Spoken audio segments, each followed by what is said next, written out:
Before the days of Marvel superheroes and CGI explosions, there was a man who single-handedly defined the action genre. Here's how I think First Blood and its mullet-sporting hero changed cinema forever. They drew first blood!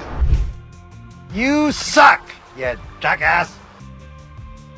Howdy, and thanks for clicking on this video to see what this jackass has to say. I appreciate you. So today I wanted to talk about a 1982 movie where one man took on an entire police force armed with nothing but a hunting knife, a mullet, and impressive pecs. A movie that every A-lister at the time passed up initially, but has since been imitated, mocked, and sequelized to death. The character of John Rambo has been immortalized as a macho, soulless killing machine, mainly from the subsequent sequels, but the original film is so much more than just an action movie, in my opinion. It's a damn masterpiece, to be quite honest. I wanted to touch on what this movie's about, some facts you may not know, and how it holds up today. I'll also add a little film analysis for good measure. So without further ado, let's unpack how First Blood changed action cinema forever, and why Rambo is still the undisputed king of rugged individualism and questionable hair choices. So let's say you clicked on this video but have no idea what First Blood is about. Why are you here then? Well, for the sake of structure, let's talk a little about this movie. First Blood introduces us to John Rambo, a troubled Vietnam War veteran with a particular set of skills. But what I do have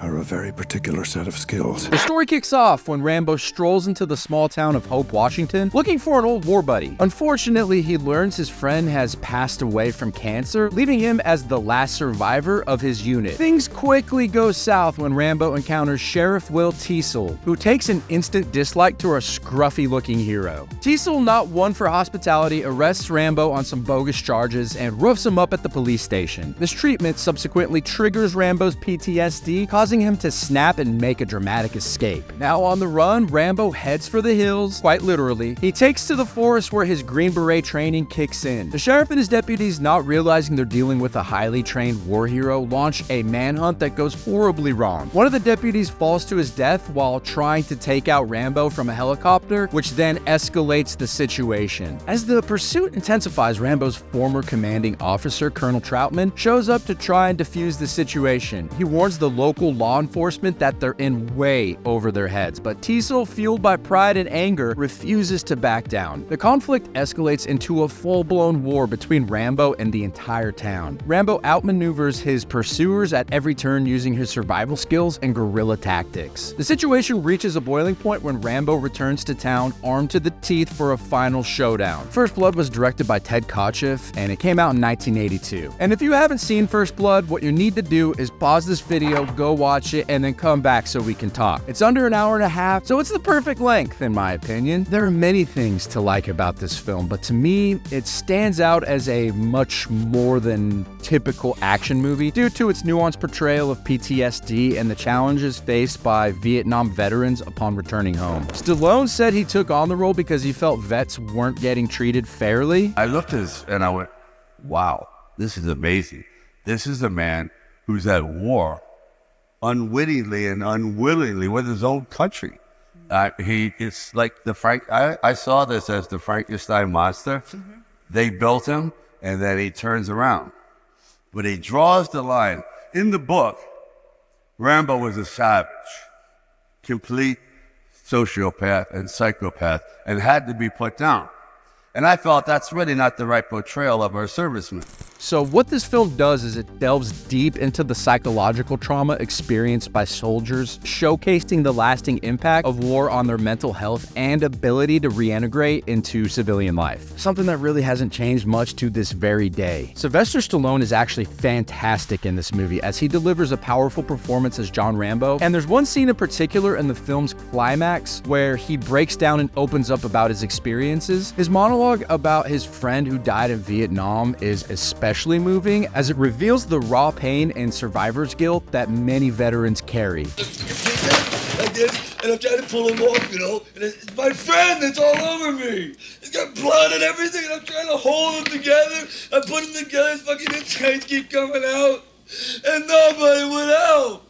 Stallone's portrayal goes beyond the physical action hero archetype, and it showcases his ability to convey complex emotions and vulnerability. Stallone had a long-enduring reputation as a guy who just can't act. Watch this movie or Rocky, and you will actually see a completely different version than what you've been sold. I think First Blood has endured all these years because it tackles serious issues that remain relevant to this very day, such as the treatment of veterans and the long-term effects of war. It serves as a poignant commentary on the systematic mistreatment of veterans, and it sheds some light on their unspoken struggles. Unlike many of the action films of this era, First Blood grounds its protagonist in a realistic and relatable context, and it makes Rambo's pain and anger feel authentic and justified. First Blood's often overlooked as a serious film due to its action-packed sequences and the more bombastic sequels that followed. However, the original stands apart for its grounded approach to character development and its willingness to explore complex themes. It manages to balance thrilling action with a thoughtful examination of PTSD and the challenges faced by veterans, which creates a unique and compelling narrative, in my opinion. One thing that really interests me about this movie is that although Rambo has this modern-day reputation as this soulless killing machine, he actually only causes one death in First Blood, and it's accidental. Deputy Galt falls from a helicopter after Rambo throws a rock at it in self-defense. Rambo deliberately avoids lethal force throughout this film, only wounding his pursuers.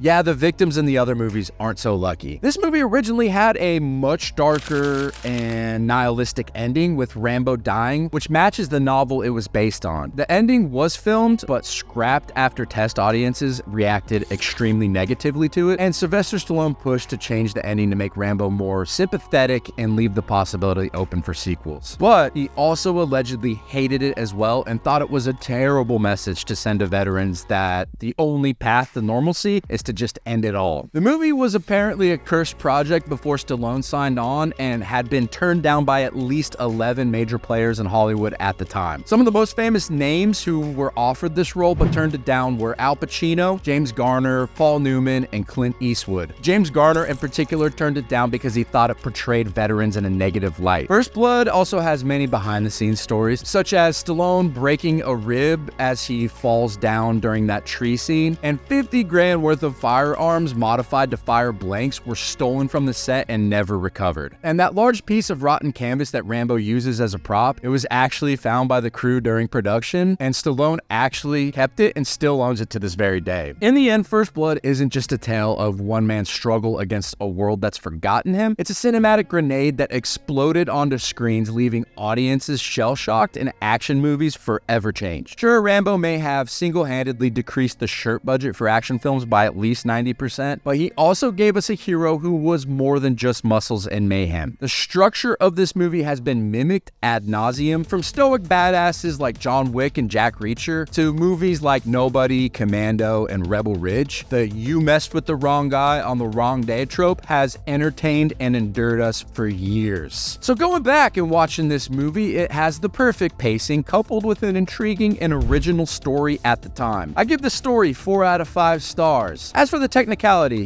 the direction, cinematography, music, etc., it gets 3.5 stars. The action earns itself a nice 4.5 star rating. Yeah, the choreography and stunt work is mere peanuts compared to today's films, but at the time they were great, and the action scenes themselves are all practical and fun to watch, even to this day. The durability of this movie is just as, if not more impactful today as it was when it came out over 40 years ago, so 3.5 stars there. Its memorability is an easy 4.5 stars, as I just made a long-ass YouTube video about its greatness. Overall, this is a 4.5 out of 5 star movie that I think is just an all-time classic. Beneath those rippling biceps and questionable hair choices, First Blood delivered a powerful message about the cost of war and the struggle of veterans to find their place in society. It's a film that punches you in the gut while simultaneously flexing its muscles, a rare combination that many modern action flicks seem to have forgotten in their quest for bigger explosions and shinier CGI. So the next time you're channel surfing and come across First Blood, don't just dismiss it as another 80s action relic. You might just find yourself surprised by its depth, moved by its message, and maybe, just maybe, inspired to invest in a really good headband. So that's it for this video. I thank you very much for watching this far. What do you think of the sequels? I have to admit, I like the sequels. They're mostly mindless fun, but they can't hold a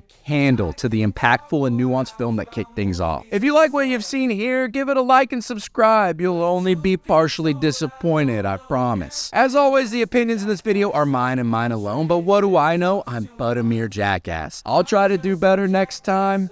Catch you later, friends. That talks too much. I'm just a jackass of all trades. Don't know shit. I'll keep on talking, acting like I'm so legit.